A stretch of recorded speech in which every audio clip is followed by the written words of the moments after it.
Well, greetings and salutations, test takers. This is the Series 7 guru, also known as Dean Denny. In the other frame, you'll see our always very welcome special guest, the test geek himself, Brian Lee. Brian has been kind enough to give us a 20% discount on his paid supplements, but he also has free stuff on YouTube as well. So what we like to do is get housekeeping out of the way, and then help you with any testable content you have, questions about for any FINRA or NASAA exam. If you do have a content question, please put that in the question what it is the exam you're taking, because the way it's tested could be substantially different. So please just tell us Series 7, SIE, so we don't say, are you taking this? Are you taking this? What are you doing? All right, so Brian gives us a 20% discount for his paid supplements and has free stuff on the YouTube channel. Kaplan gives us a 15% discount code at checkout, and that's Guru15 is that code. The live stream is available as a podcast if you miss us in live. If you're using the channel as a free supplement, I think my channel is the best free supplement out there. But the way you find stuff is using the series playlist. Find your series, and then you can binge. The playlists are in suggested watch order. I don't know how to make this any clearer. I just had a guy, Brian, who said, which playlist should I start with? And I said, the one that says start here, right? Playlist one. Now, if you're looking for particular content, go to that channel search bar, put in margin or put in accrued interest. And if you put that in the channel search bar, the content we have available will show up for you. One of our popular things we do every Tuesday at the close at about 6 o'clock, we do a drawing for a free coaching call. I try to prevent myself having contingent liabilities for these coaching calls. So I know I owe Caesar one, I know I owe Ivy one, but to avoid that, what I want you to do is just claim it when you win it, and then you'll get the Zoom invite for January 26th, 3:45 p.m. That way I can knock this out, and it's not competing with my paid activities. So send that to me, and I'll send you the Zoom link for your coaching call. You can assign it, you can share it, whatever you want to do with it. It's recorded and we share it with others. I know Nico's in the house, but Nico did a coaching call where he did some practice questions, and it's been super popular. I mean, we got I think if you're Nico here, 700 views or some crazy thing, and he was killing it. Nico was also kind enough to give us permission to put on the channel a shared screen final that he and I did, I think, on Sunday before the football games. If you're claiming or want to join us for free activities, I do have free stuff on my booking page. Most of the stuff on my booking page, deantenneytutoring.setmore.com, is paid. But there are two free items there. There is a live stream Zoom overtime session that's capped at 10, and you're more than happy to join us for that. There's openings for that right now. I also have free office hours. To avail yourself of the free office hours, you need to be a paid participant in some fashion. I just finished a Kaplan course today, second day of a 66, and I do offer those office hours to Kaplan students as well. All right, so let's get started. Ava, hello. Hello. Noah's been killing it in class. He's been, you did, Noah. We just finished that day too. Noah is in the house, and Noah's been providing us some good debrief. We're not allowed to ask you, what was question 35? But we are allowed to say, hey, what do you think we could have done a better job preparing you for? And, you can tell us, sightings of things that perhaps you want to pass on to others. Nico's in the house. Nico, thank you so much for being gracious enough to post both your shared screen final and the coaching call, both of those. Nico, we did one on that. We usually do Kaplan, but I have Brian's Test Geek finals available where you can watch me do it. You can watch a student do it. I highly recommend his finals. I think they're the best diagnostic. And Nico and I did one different. We did a Momentrix practice final. And I'm pretty excited. I did get permission today, Brian, to do an STC practice final. Ooh, so I'm pretty excited about that. So we're diversified here. We're agnostic. Brian and I know that people are not monogamous about their studies. We don't take it personal. We know you're probably using other people's stuff, and you should get different views, get different perspectives. Hi, Dean. I passed the 7 on the first try. Woohoo! As I said, There you go. we ring our bell. I told Brian during Christmas I was watching It's a Wonderful Life, and there's an angel named Clarence, and they ring a bell when an angel gets their wings. Now, the point of announcing victorious test takers, I don't know why you would not listen to Brian and I about testable content, but it's nice to have confirmation. So, no, I appreciate having you in class because I would say today, for example, this is a high probability of showing up on your exam. And a couple times I said, I got that on mine. Now, every draw is a little different. And Brian and I are certainly wishing for you a dream draw. Everything you studied shows up. And, but you got to be able to take down any draw, face of death draw, dream draw, whatever the case may be. I like it. I love people who suffered initial misfortune. I don't wish that misfortune on you, but I do like when people respond to that misfortune. So I had a testing defeat there, fixed that, and then went on to get that 7. Oh, you take it tomorrow's SIE. I didn't read all the way. I can't imagine. First thing I can't imagine if you took down the 7 that you're going to struggle on the retake of the SIE. What do you think, Brian? I think good night, Steve. I'm sitting here thinking there's no problem. I kind of joke. I don't want to, be crass, but if you do have a problem, I joke as a tutor or, professional, sometimes maybe you don't need a tutor. Maybe you need like a sports psychologist, but I can't imagine you're going to have any problem tomorrow. Really don't. Yeah, we're live. I'm taking the 6 on 130, struggling with life insurance and tax concepts. I found your video and I haven't watched it yet, but will be either tonight or tomorrow in annuities. I don't think life insurance is a big deal. Do you think life insurance is a big deal on series? Maybe 6? 1 or 2. Yeah, maybe a variable. Right down to 50 questions. Yeah. The annuities, of course, the variable annuities, yes, no doubt. Variable annuities, yeah, it's not life insurance. For one test question, by the way, is you can't sell life insurance as an investment opportunity. I would say to you, and again, thanks for joining us from Facebook. We broadcast to Facebook, X, formerly known as Twitter, YouTube, and LinkedIn. Our favorite platform, my favorite platform, is YouTube. So thanks for joining us for Facebook. We really appreciate you joining us from that platform. I would tell you that if you overlearn the SIE, let me stress, I highly recommend you overlearn the SIE. Because if you do, and you have a second leg of your testing journey, it will pay big dividends. Now, I will not say that if you ace your SIE, that you're going to ace the 7. You're going to have to do some more work. But if you ace the SIE, I think you could almost pass out of an SIE. Now, I see Brian. What do you think? I agree. I think maybe your or my video courses could probably put you right over there. Yeah, put you right over there. So I don't, you're on 130. So yeah, watch a couple of Series 6 videos. I think you're going to find you should be able to make that mark. So Series 7 soon, keep getting 68. Well, Vincent, as a person who does it professionally, I'm not worried about you if you're in that high 60 range. And here's why not. You're going to pick up some points from the Kaplan exam to the actual exam. You might want to go on the channel and try the Test Geek practice test. I think it'll give you very strong correlation. We'll see what that score is compared to Kaplan. You can buy it from Brian. Brian, I may have told you, I think I told you this. I had a guy who bought Brian's practice exam. I don't know why this comes up all the time.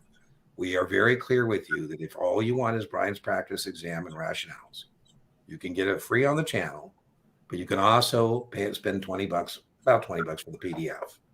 This guy bought your PDF. He took the score and it wasn't as high as some of the other test vendors he's been using. And then he told me, oh, I should have done this. And Brian's got questions that are wrong. And I said, I assure you, Brian has no questions that are wrong. I said, please, here's Brian's email. Call Brian. I want you to tell him what you think is wrong so he can tell you why it's not and why it is on his exam, because it wouldn't be on his exam if you might not encounter it tomorrow. Now, I know it was short timing. Good news, Brian, he did pass. And, he said, I'm sorry, I was so panicked. I go, hey, no, we get it. We get home. Live from Boston. Oh, man. So, in Boston, ooh, it can get really cold. I was in Boston one time. I threw up my cup of coffee just to see how cold it was, Brian, and it froze before it hit the ground. Get out of here. My God, that was cold. And it made me kind of upset because the Starbucks wouldn't open until it was like, it's freezing outside. They wouldn't let anybody in early. I kind of get it, but I was like, can't you just like let us in and tell us you won't be ready for another 10 minutes or so? You love the pair. So you love the pair. So that means I guess you like the geek and the guru. You credit the channel for helping you on the third time. Love it. I love it when people pass not only their exam on that second or third try, because not only do you pass your exam, you prove and pass a test of resiliency. And passing that test of resiliency is a really good indicator that you're going to do well in our business. So kudos. Clearwater, Florida. You guys nudged me last week. I like the nudge. I did too. Yeah, I did too. I have my 65 scheduled next week. Love it. I've watched Brian's videos and did all the Kaplan question. Took tests 84, 74. Wow. Fantastic. Rinse and repeat. What do you think, Brian? Congratulations on passing your Series 65 next week. Yeah, I mean, there's no reason to think you're risen in any way. Excellent. Excellent scores. Was just in the Series 66 class. Chris, hey, thanks a lot. Thanks for joining us, Chris. Chris, we have a good class. So I like it when we get people who are participating. Nothing worse than having a class and, I ask somebody if they want to participate in chat or something, and, it's just me droning on. So, between Chris and Noah, we've got Nat, we have some good people interacting. So thank you, Chris, for being a positive impact on the class. There's Annette. Shout out to the class. So I guess I stopped teaching at like 4:55. Said, hey guys, I got to cut you loose a couple minutes early because I got to go open up the live stream. So thanks, students, for joining me. And then remember, if you are one of the Kaplan students from my 66 class, those free office hours are available to you. And so if you want to avail yourself of that free office hour, you can find that on my booking page. Good question. Did you see that? When's the next podcast coming out? Oh, well, Brian and I, we are working on it. And so Brian had volunteered to do it last night after I was done teaching. And I said, no, it doesn't speak to me, Brian, because I'm a little tired. And so we were going to have the next episode up last night. Obviously, we did not. Now, Brian's back in the Northwest, and he has volunteered to do it from there instead of his place in Vegas. And so I would think, hopefully, we can get it done this week. What do you think, Brian? We'll talk right after the live stream. Okay. And I'm thinking I got a couple ideas. Yeah, I'm comfortable now, too, using my off-grid studio. So I've been not having as much time to do things because I don't want to do things from my off-grid my studio if my infrastructure isn't capable. And it's been capable enough the last couple of times that I am booking tutoring. I am doing YouTube channel stuff. And if Brian wants to, I'm more than happy to get that episode done while I'm in my cabin. 63 was so easy. Use content to supplement. Right on. Everybody should have paid study materials. Brian and I don't believe that either my channel or his paid supplement is sufficient. I mean, people tell me every once in a while, I just used your channel because I'm a cheap bastard. Yeah, I don't like that. I think as a minimum, you need a physical book. That's just me. I'm an old school guy. You need a QBank, and then you use supplements to plug those gaps, whether it's a free supplement and or a paid supplement. And then remember, Brian does have free supplements as well on his YouTube channel. Yeah, every draw is different. Lots of options in math. Okay. I say 20 plus or minus on the options.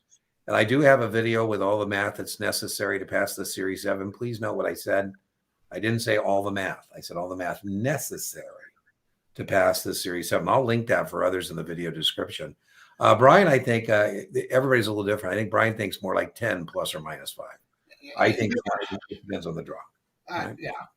12. But again, what I say. Yeah. Be ready for everything. She got the combination pack from Brian. All right. Woohoo. What's the combination? That's the way you bundle them, Brian? The class notes with the practice final. Yeah, I think that's the way to go. That's the way to go. Saw Brian's video, did all the Kaplan questions. I think we did that one already, did we not? Yeah. I'm taking a variable products exam to finish my registration. I'm not sure what that means, Nick. That sounds Any like tips very on basic. variable life and variable annuities? Nick, I do have a video on variable annuities that I will link to in the video description and a pinned comment on our replay. I'm not sure I understand what you mean, a variable products exam. I won't speak for Brian. I only cover variable annuities as tested on FINRA and NASAA exams. That means I cover them in my channel as it relates to the questions you would receive on variable annuities and variable life products on SIE Series 6, 7, 65, and 66. And I will link to that. Brian, your thoughts? Same. Yeah, Yeah. I don't know what the variable products Yeah, I exam. don't know that it is. Maybe it's an internal house exam. That's what I was thinking. Yeah. So to be honest, my weak side was SIE was bonds and general equity stuff. But to be honest, when Series 7, I made sure I nailed them well. There we go. I love that. So I call that you use your own internal performance tracker and said, for the next leg of my testing journey, I need to remediate on equity and bonds. Love it. Love it. I just worried I need to review something and I didn't show up on the exam. Well, bonds definitely are showing up. In the old days, we would refer to the Series 7 as the stockbroker's exam. And I always thought that was a mislabeling of the exam because I think it should have been called the bond broker's exam because there are way more questions on bonds than there are on stocks. So I'm not saying equity securities aren't there. I'm saying there are way more questions on bonds because you remember you got corporate bonds, muni bonds, government bonds. Nico, the original exam for Nico was the 31st. Has Phil before I could confirm. Based on what you've seen, should I take it the 29th? I would take it the 29th, Nico. I mean, I have been so impressed with Nico. I just am so impressed with people put in the work. I mean, Brian and I can't do magic. I mean, the work needs to be done by you, the test taker. And to see the improvement in Nico's performance we did practice, we did some coaching calls, we did that practice exam. It's just really, I'm excited for him in terms of how dedicated, disciplined, and organized he's been in executing his study plan. And because of that, Nico, I would say sooner rather than later.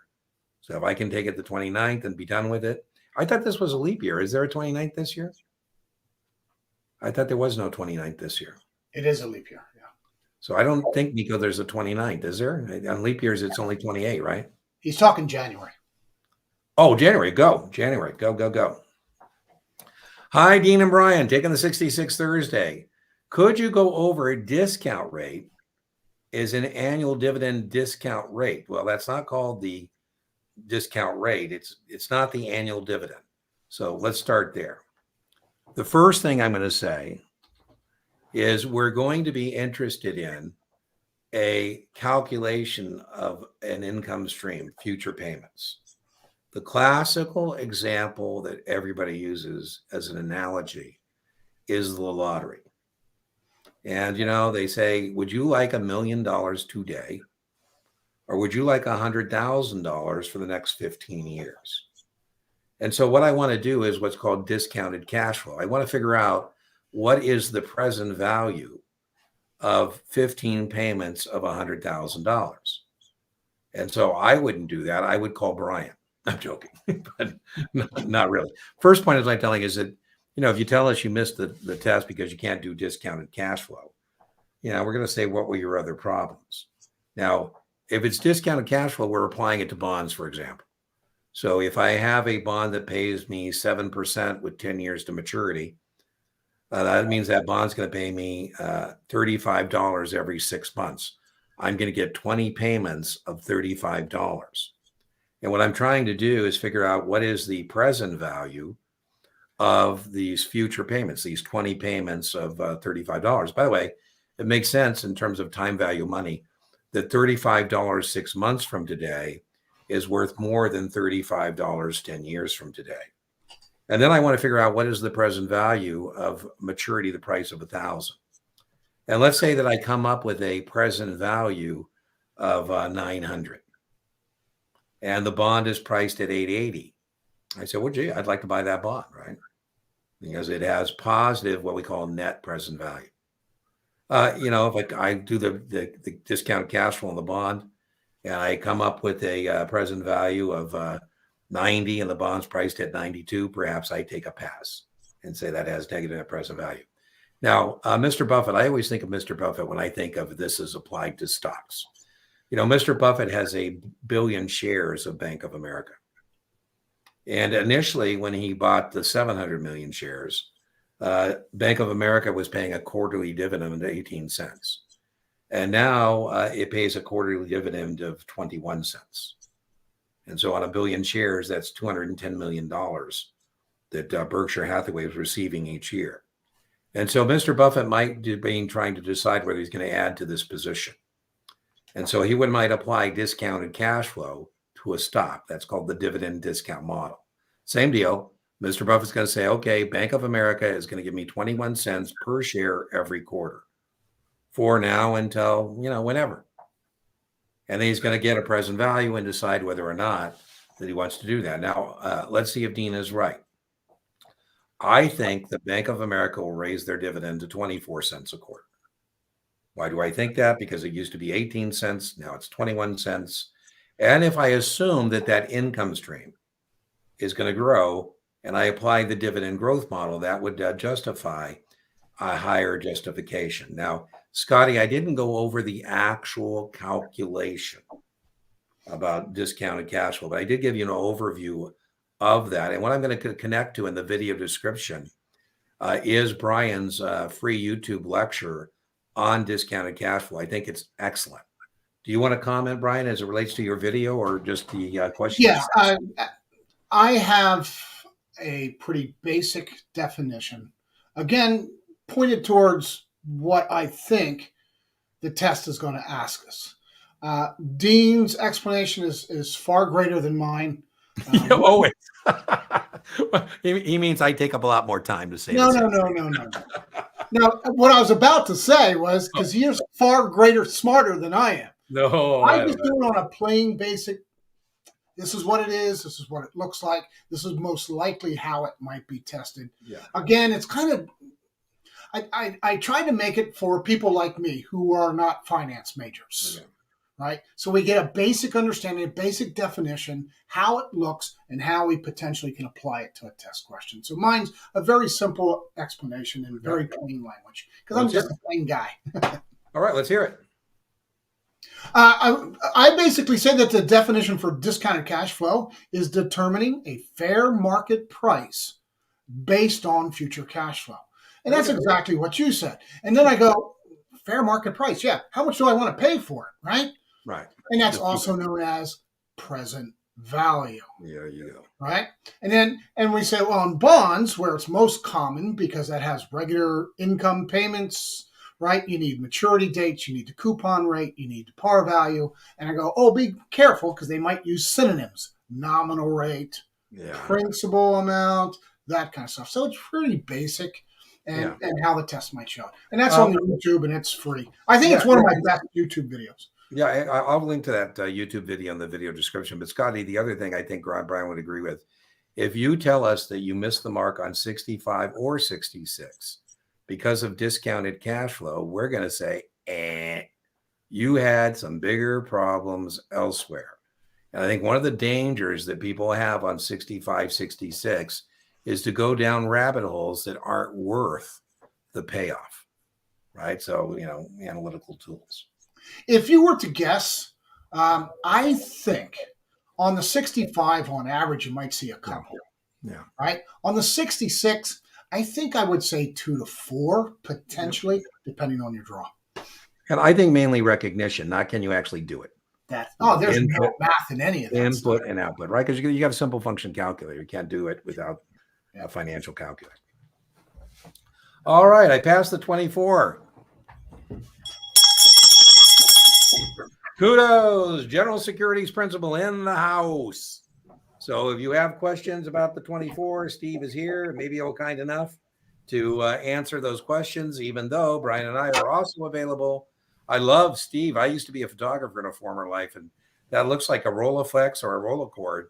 Man, that's an old school camera where you look down into the viewfinder. And I took pictures for newspapers years ago, and I used a camera very much like that, very much like that. There was kind of a knockoff of a Rolleiflex or Rolleicord called a Yashica, and maybe that's a Yashica camera. Taking the 65 tomorrow, struggling with taxation, should you be concerned? I don't know how to answer that because I make that determination based on practice test scores, not so much a subject area. I would have a general understanding of taxation. I don't think it's usually when somebody missed the marks, they don't tell me it was because of taxation. But you definitely have to have a general understanding of long-term gain is more than 12 months.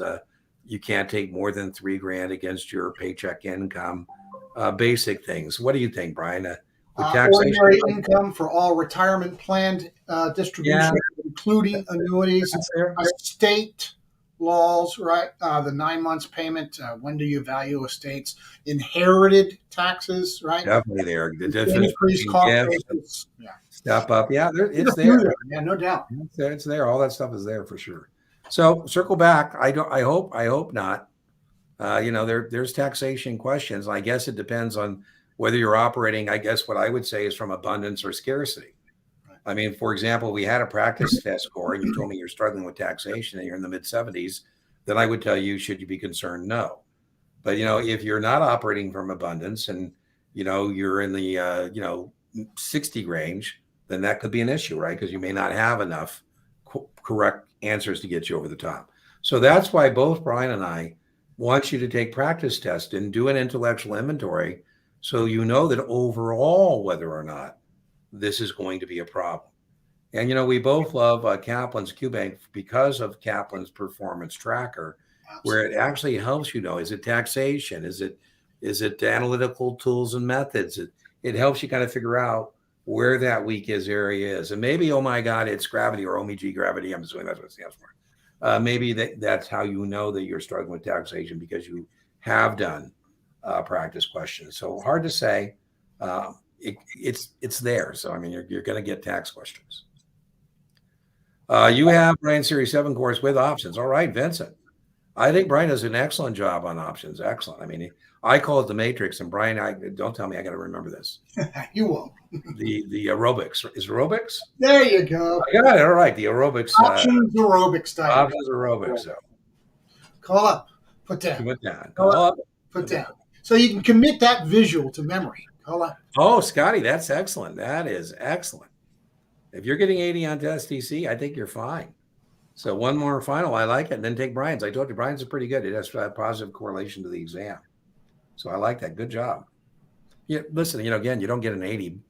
To get an 80, you got to be working, right? You got to be working. No doubt. Hi, Dean and Brian. I think Jessica is joining us, it looks like, from YouTube or LinkedIn. Either one. I'm taking my 65 next Monday, 129. Took my first STC and got a 64.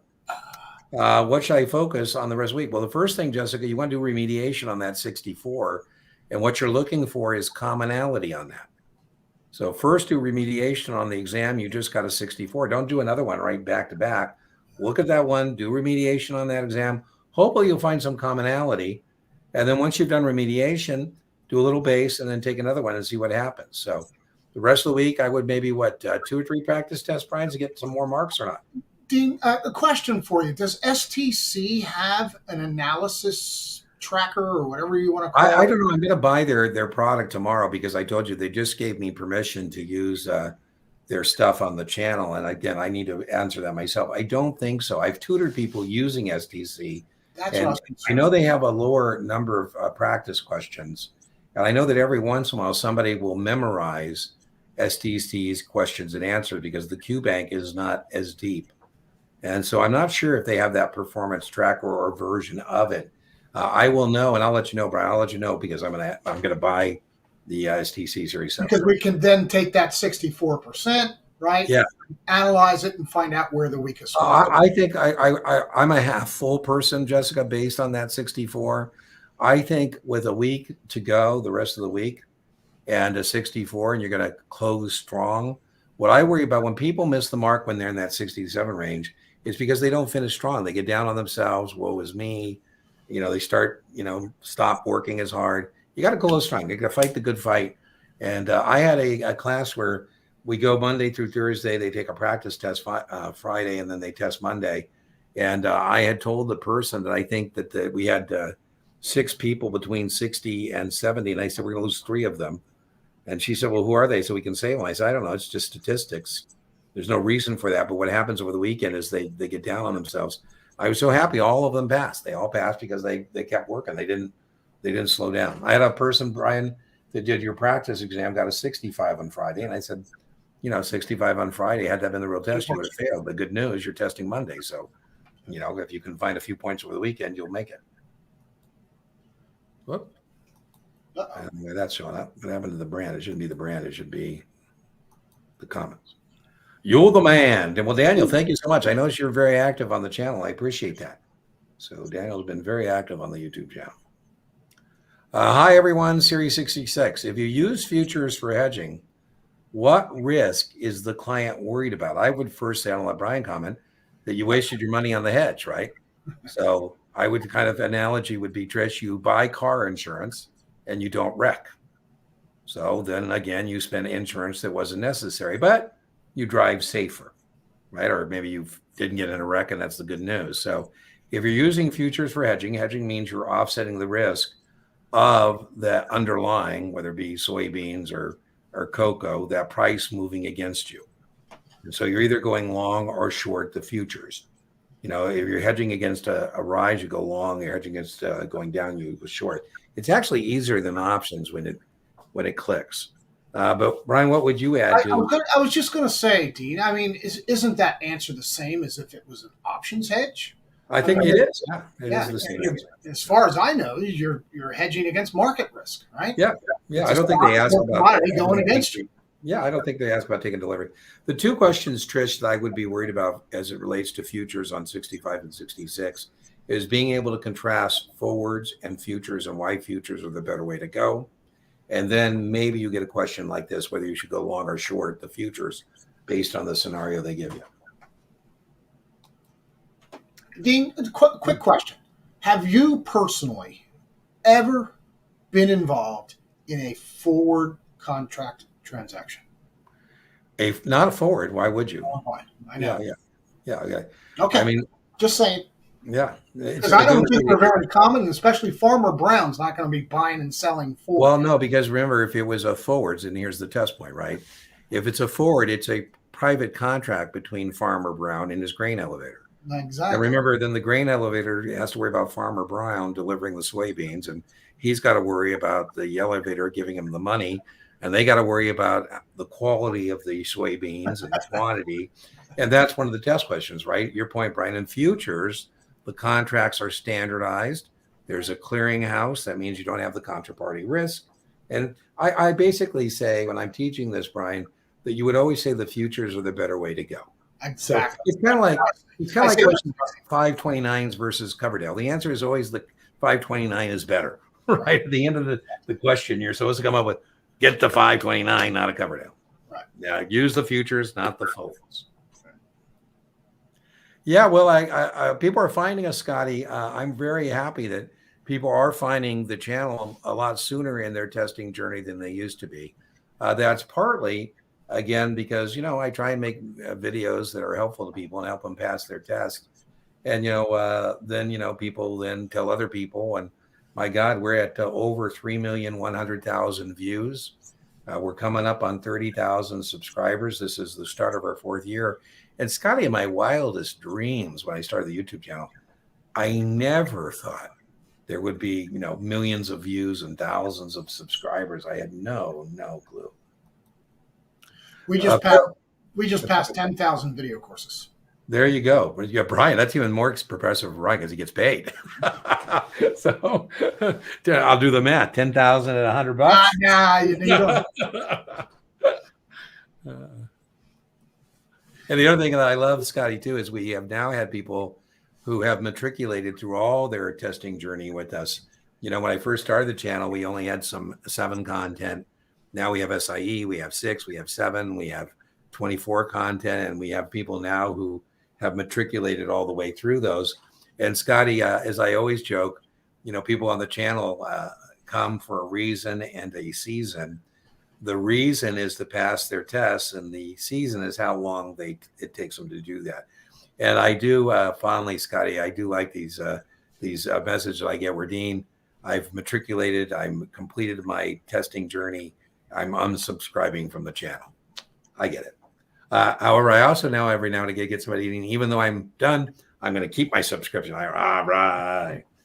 I try not to send too many notifications to people through the channel because, I'm afraid if every 10 minutes you're getting some notification that Dean's doing something. I'm afraid that might happen. I haven't started selling coffee cups and T-shirts yet. I haven't. Please you can monetize the YouTube channel by selling coffee cups and cell phone cases and T-shirts. It doesn't speak to me at all. So I don't think I'll be doing that. But I did buy a Series 7 Guru logo magnet to put behind my thing. So failed the 7 last week. What are the subjects to review and master before going back to slay the Series 7 dragon? Coop-de-loop. Again, the biggest weighting on the test is section 3, investments. That's 91 questions. So if you're good in that area, you can get awful spastic elsewhere and still pass. And in that section of 91 questions, the biggest things are options, munis, and mutual funds. So that would be what I'd say to you. And I don't know if you watched my episode on You Failed the Exam is Over. Spoiler alert, it's not. And I will post that video in the replay if you want to watch that episode. I have 5 recommendations about how to respond to the misfortune of not making your mark. One of those is don't blame Brian and Dean. I'm joking. Nothing worse than when somebody misses the exam and you come back to the office defeated, head down, blaming other people. You want to come back like you. I love what you just said, Coop-de-loop. You want to come back and say, I'm going to kick its butt next time. I'm going to slay this dragon. That's what they want to hear. They want to hear it. Any main points from that last exam that Series 66 test takers should focus on? Well, today, Scotty, in class, I made the point, we went over disclosures and unethical business practices. And that is pretty target rich on both 65 and 66. So that is an area that I would spend some time on. Carolyn, thanks for joining us from Facebook, Carolyn. I always love to see people joining us from Facebook. I had a person, one of my haters, Brian, who said, you said you hate Facebook, and here you are on Facebook. I go, hey, if there are test takers who want help and they're on Facebook, I will be on Facebook. I feel like a superhero. And if Facebook is helping test takers, then you'll find me there as well. Hello from Minnesota. I love Minnesota. I used to teach so many classes in Minnesota. I was right across, Carolyn, from the Mall of America, and I loved it because at lunch I could go to the Mall of America. Man, Brian, I don't know what the insurance premiums are for the Mall of America, but it's got to be huge because, man, the place is so dangerous. I mean, it's like 4 stories, and they got these rides in the middle of the mall. It's crazy. From my understanding, it used to be a baseball stadium, and they turned it into a mall. New issues, NASDAQ and debt. I wouldn't worry too much about NASDAQ. You should know that NASDAQ stands for National Association of Securities Dealers Automated Quotation System.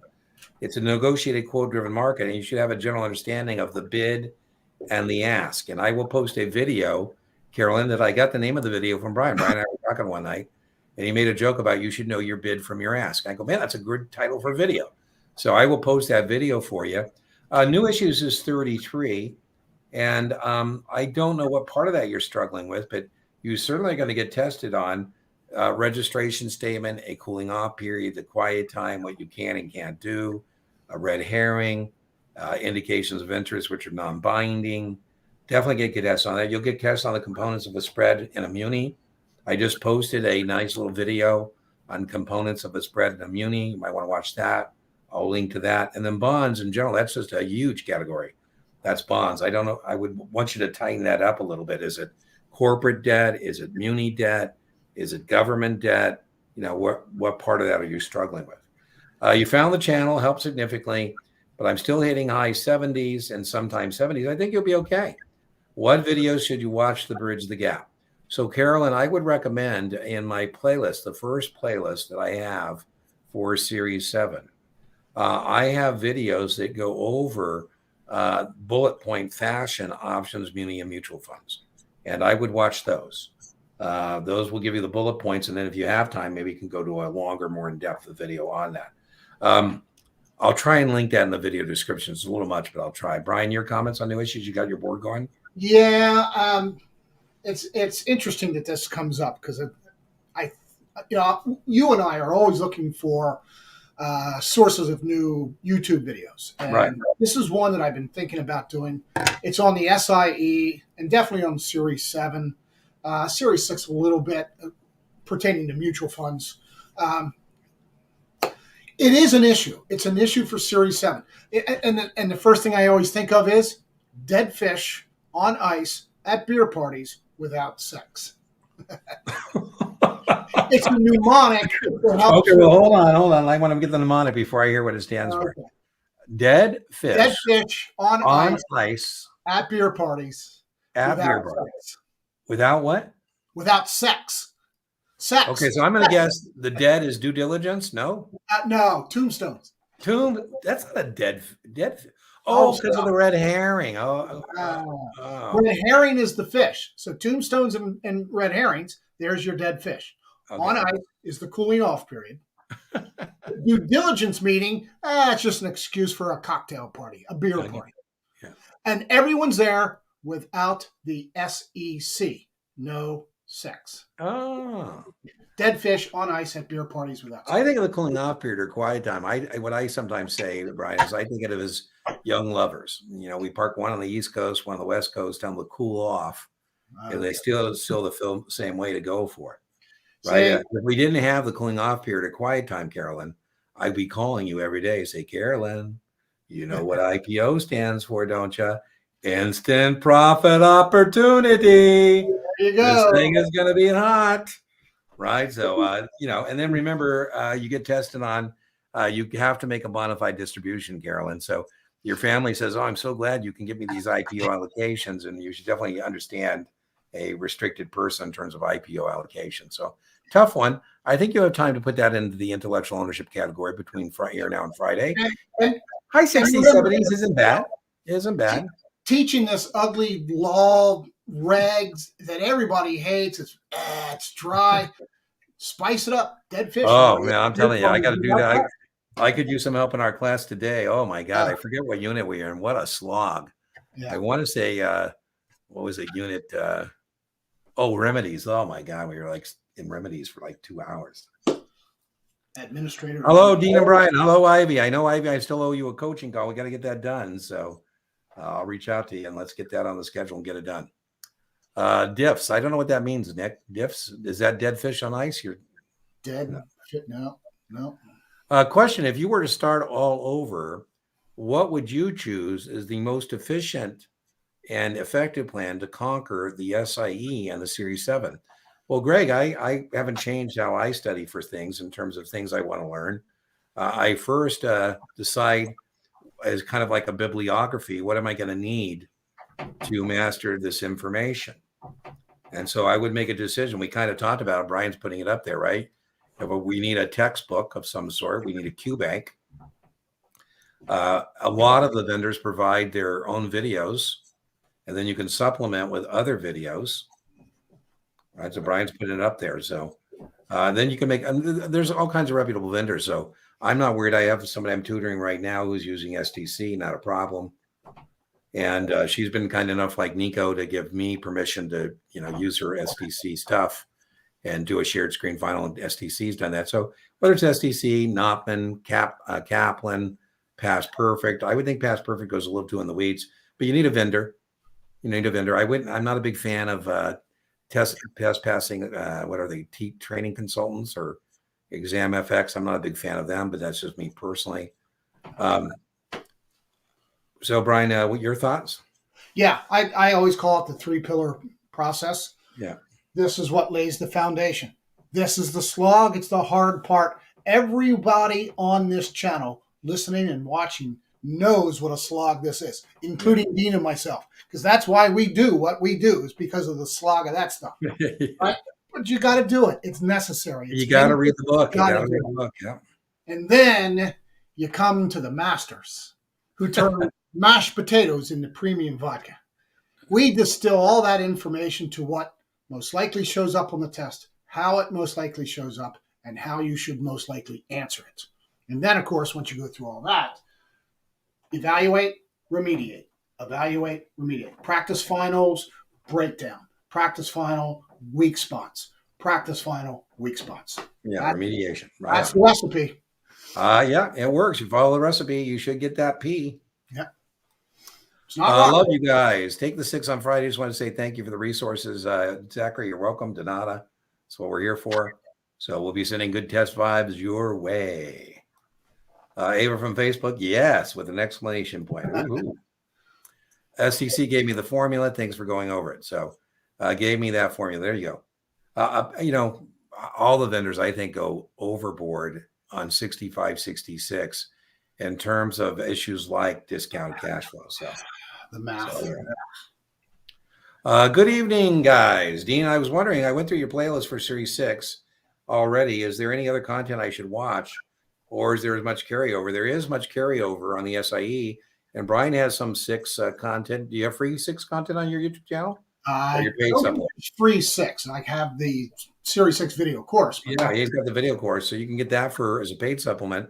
I think Brian recently raised his prices, but with 20% discount, I think it comes in just a little over $100 for Series 6. I think it's a little under 100. Oh, a little under. There you go. There you go. I highly recommend that for you, Isaac. I feel bad. I'm trying to provide more 6 content. I feel like the 6s don't get the love that they should get, if from not only Dean but from all people doing this. So I'm trying to get some more content up there for you. I do have a couple of practice exams. We did start a Reddit for Series 6. I don't know if you are familiar with that, but you can go to Reddit r Series 6, and that's our community on Reddit for Series 6 test takers. Will do now. Thank you. Still have some uncertainties. Well, you're good at cleanup, Nico. So I'm sure. I didn't see your email. I thought you were going to send me an email with some cleanup questions or something. I've been busy, so it's very easy. I could have missed it, but I'll be looking for it, and we'll certainly knock that out. I don't have scholarships, but hey, if you're working hardly, Nico, I'll extend the helping hand as much as I can. There you go. Thanks so much. I just worried about certain terminology the test will use. I think I understand the overall concept. That's what you need. That's it. I bought your class, Brian, so I'll make sure to go over it again. Appreciate you guys. There you go. LinkedIn. We do broadcast to LinkedIn. Thank you so much for joining us from LinkedIn. Is it possible to review agents? Agents do not include issuer exclusions, transactions, and some securities. Wow. Exempt transaction and broker-dealer excuses. Wow. I can review that in 32 seconds, Dan. All right. Hold on. It's not done yet. With written discretionary authority for agents and IRs. This is a live stream Q&A. It is not a course, but I'll turn it over to Brian. And I would tell you, we do have videos available on the channel for all of this, and you might want to check that out. All right, there's Brian and his whiteboard. Here we go. Some of you guys out there probably have my little cheat sheet for the definition registration of persons. Dean and I have been talking about that little cheat sheet for months, and that's where this basically comes from, right? Essentially, if you accept or place, you can also include the term solicit, orders for securities transactions. You got to register as an agent. It's really that simple. There are not very many exemptions, exceptions to that rule. If you're accepting, placing, soliciting orders for securities transactions, and I don't care who it's to. I don't care if it's wealthy. I don't care if it's poor. I don't care if it's qualified. I don't care if they're institutions. You accept and place orders for securities transactions, you got to register. One other side note to that, if you are a non-exempt issuer, I love this term. This explains everything to me about the test. That means a corporation. That's all it means. Same thing. If you're accepting or placing orders for securities transactions, you got to register as an agent. I don't care who you're selling to, accepting, placing, soliciting to. I think it's one of the easiest ones out there. Oftentimes, the textbook likes to throw crap at you to distract from all that. Oh, we're going to be selling an exempt security to accredited investors. Well, it's an exempt security. It doesn't matter if you're accepting or placing orders. Thank you, Dean, for the 32 seconds. I appreciate it. That's it. We do have I would tell you too on the channel. I'll link in the replay, but Brian did an evening thing called definitions and registrations of persons. You might find that very helpful. It goes over much of this, right? The discretionary authority LinkedIn user that I would be aware of is agents or broker dealers have to have documentation in place before they are using discretionary authority, whereas investment advisor reps, investment advisory firms don't need to have documentation in place for discretionary authority. They can use oral authorization for 10 days. But yeah, that's a big thing. Yeah. They have the tracker. Thank you, Ivy. So Ivy tells us that STC does have a performance tracker. What's the best material for SIE? Well, I know you're not going to be surprised. I have 3 SIE playlists. I have a playlist 1, which is lectures. I have playlist 2, which is practice tests and practice questions. And I have playlist 3, which is a podcast series on the SIE. And I think it's sufficient. I don't recommend it, but every once in a while, somebody said they use that and they pass. So that is a free supplement, and I think it's pretty good. Brian, do you offer your course for SIE and Teachable or not? Oh, absolutely. Yeah. Okay, so then you got Brian's paid supplement. If I were going to choose a course for the SIE, I would go for one of the tried and true vendors, Kaplan, STC, Past Perfect. I probably would add this to Brian's 3 pillars, Croft Services. When you make that initial choice of your vendor, I would follow them through the matriculation, through the exams. You might decide you want to supplement with a Kaplan QBank, but I would suggest Kaplan. If you are interested, I am teaching the SIE for Kaplan week after next, and you're more than welcome to join us. There's a link to sign up for that class in the community page on the channel. And if you're using Kaplan, my example, I would recommend Kaplan. But I don't think you're going to go wrong with STC, Past Perfect. No, I think Past Perfect gets always a little bit achievable. All are sufficient to pass the SIE. You have no reason to blame a test prep vendor for missing the SIE. All of them are reputable and they have plenty of content for you. Liam, I just took the 65 after 8 weeks of studying, got a 60. Most of my errors were in the investment recommendations. I mainly use training consultants. I think training consultants is a little thin for me. So I'm not a big fan of training consultants. That's just me. Any tips? I would recommend a supplement, a paid supplement. Either it's Brian or even another vendor. I would mix that up. If you feel like you did what they told you and you missed your mark, I would strongly consider another vendor as either a paid supplement like Brian or just a paid supplement with another vendor, entirely different vendor. Do you have any tips for that, Brian? No, that's exactly right. Either your playlist and or my video course. You need to supplement. You got to supplement. That's part of that. When most people, so Steve, when people tell us that they got a high 60, or excuse me, high 70 or 80, and very, very rarely somebody will tell us they got a score that reflects passing, and then they don't pass. And almost always I say, did you memorize the questions and answers? Because you got to know the content. You can't be getting an 80 because you go, oh, I remember this B, D, A, C, C, B, A. Woohoo, I got a 90. You got to really understand the content. And so again, the STC QBank, it's a good QBank, but if you do it 3-4 times, you can start, memorizing questions. Taking the 66, 65 range, I think there's no reason, Liam, to be worried about that. You recently acquired Brian's Series 65 trainings in good shape. Love it. Good paid supplement. That should push you. Hey, Liam, I keep telling people this. I think the people think Brian is lives in a monastery or something. He's more than happy to talk to you about his content. So, you should feel free if you buy his course to reach out. And I told the guy yesterday, I said, why don't you just call Brian or email Brian? I mean, why are you, taking it up with me? I mean, I don't mind defending Brian's stuff, but it'd be better to call Brian, right? So be more than happy. Hi, guys. Any big topics I should joke on Series 57? John, I do have a Notman Series 57 exam in this 57 playlist. I do have things on the bid and the ask. Yeah, you're right there. You're pretty good with Manning rule, limit display. I think you're in good shape. Getting 80s, STC. Maybe, John, just to, get another mark, I think you're fine. Why don't you go to the playlist for 57 and take that Notman 57 there? Hit pause, hit play, see how you do on that one. It's a pretty good one. It's a pretty good one. Annette, so happy for all your success on the channel. Well, thank you so much, Annette. I will stick around and make sure I recommend you guys. Thank you so much. We love referrals.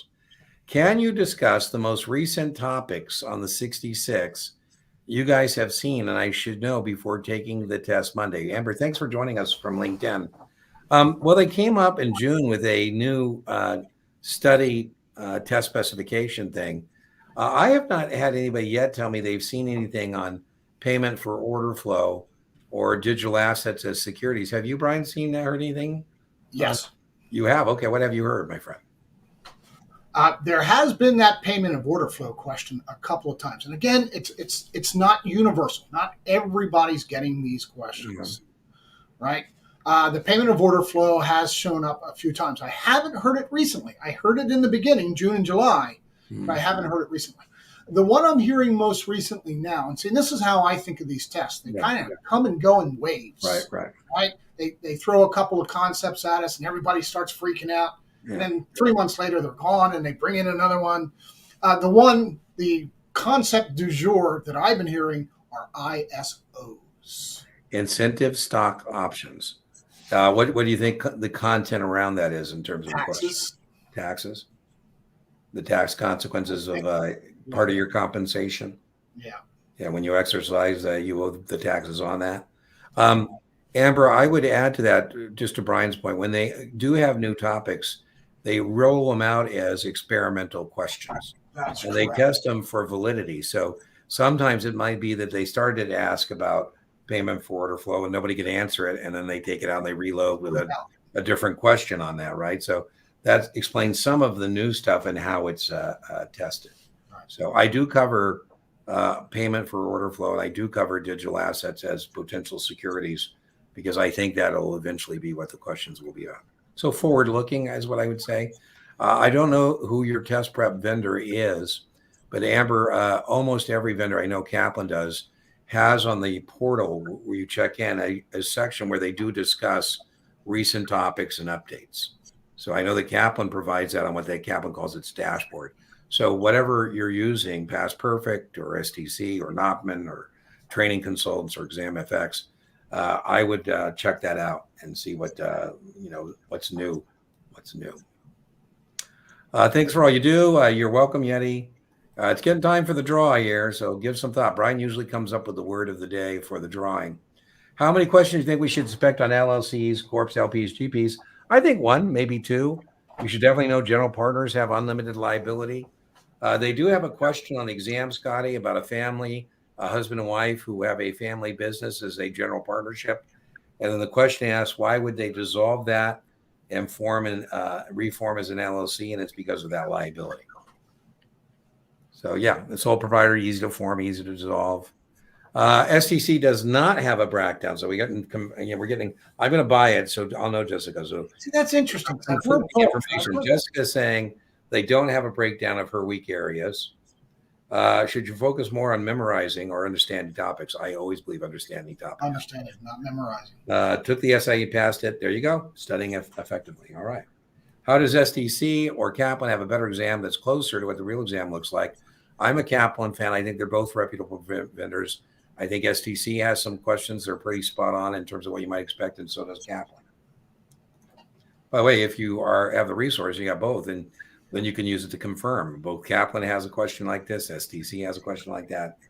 Testable. Inch by inch, indeed. Inch by inch, your exam is a cinch. Yard by yard, your exam is art. Taxes on Series Y. I don't know what Series Y is, Jacob, but a general understanding of tax consequences. I said it earlier. I'll check it out, Nico. I apologize. I've been really, really busy. Friday's a big day, taking the 10. The 10 is such a slog, such a slog. Thank you. You're welcome. It looks like I'm not, unfortunately, going to be able to get to everything. I'm just going to see if we have any more test questions here, content questions. Oh, Alaska. Well, Yasa, yeah, welcome, man, Alaska. I've been watching that Jodie Foster Night Country thing. Wow, what a weird kind of a show on True Detective. I'm thinking about flying. Oh, yeah. Brian, I was just on Alaska Air today. Alaska, he was telling me they had to wait 2 hours because they don't have as many planes, which makes sense, right? Because they They got doorways falling out of the way. 30% of their inventory is. Yeah. So we're going to use Alaska. We're going to put that I get it. That's why it's in the chat. Okay, so let me grab that. And remember, you got to put it into the chat exactly as Brian has it up there. So, boom. Did I spell it correctly this time, Dean? You were right. I saw I don't know why I never thought that there was a C in there. I should have known that you were correct on that. Okay, now let me go get boom, banners. And there is my email. Put that up there for you. Let me now go get our Wheel of Fortune here. Boom. I am a big, loyal customer of Alaska Air, and I'm highly disappointed. But actually, I was the same way for Southwest. I was just so surprised that Southwest had those kind of problems because, again, I was also a, loyal person, and also they just kind of melted down. Whether it's Boeing or Alaska is amazing. It's a Boeing issue, yeah. Yeah, it's amazing how these, companies that had sterling reputations as corporations go. And and again, being from Seattle, both of these are Seattle. Crazy. I wince every time I hear about it. It is crazy. Yeah. All right, are we ready to spin the Wheel of Fortune? It looks like we got 17 or 12 entries there. By the way, it doesn't matter if you put Alaska in there 15 times. The giveaway tool only picks up your first Alaska, so you don't increase your odds by putting Alaska. All right, here we go. Boom.